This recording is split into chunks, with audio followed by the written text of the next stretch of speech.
اللهم صل على سيدنا محمد الفاتح لما أغلق والخاتم لما سبق ناصر الحق بالحق والهادي إلى صراطك المستقيم وعلى آله حق قدره ومقداره العظيم. سبحان ربك رب العزة عما يصفون والسلام الحمد لله رب العالمين. قال رسول الله صلى الله عليه وسلم: كفى بالموت واعظا.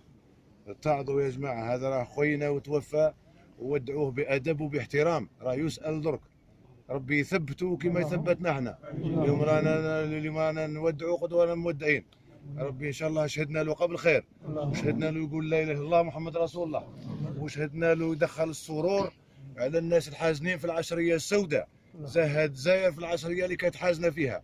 ربي ان شاء الله يزاهيه في ضده، وربي يلاقينا به في مقعد صدق عند مليك مقتدر. اللهم اسالك ونشهدك ونشهد من في السماوات ومن في الارض انك انت الله الواحد الاحد الفرد الصمد الذي لم يلد ولم يولد ولم يكن له كفوا احد.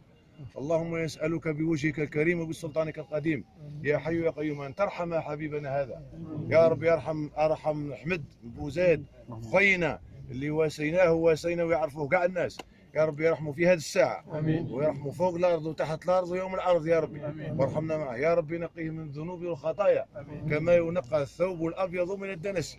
يا رب يشهدنا له يدير في الخير، يعاون في الزوالي ويعاون في المبخوص ويعاون في المزلوط، ويعاون شفناه بعينينا وشهدنا له. احنا رانا اصحاب السن اللي ما بناش وقت اللي كانت تبان الناس، درقنا بصادق ونقولوها، نشهدوا له بالولايه، راضين عليه اولياء الله الصالحين وعاطينه الاذن باه يهضر الكلام اللي كان يقول فيه.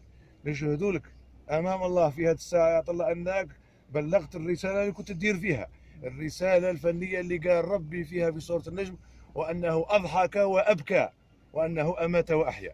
هذه هي اضحك وابكى، ضحكنا وبكينا، علمنا علمنا الاخلاق، وعلمنا ان شاء الله ان شاء الله ان شاء الله الناس تعرف قيمه رجالها وهي حيه، مش حتى تموت تسمي عليها. الله يرحمك يا اخويا عبد الله يا احمد، الله يرحمك ويوسع عليك ان شاء الله، وانتم ان شاء الله قاعد اللي حضرتوا هنا، الله لا يبقى فيكم لا شاقي لا باقي لا محروم، والله يرحلنا الحول العافيه، والسلام عليكم ورحمه الله.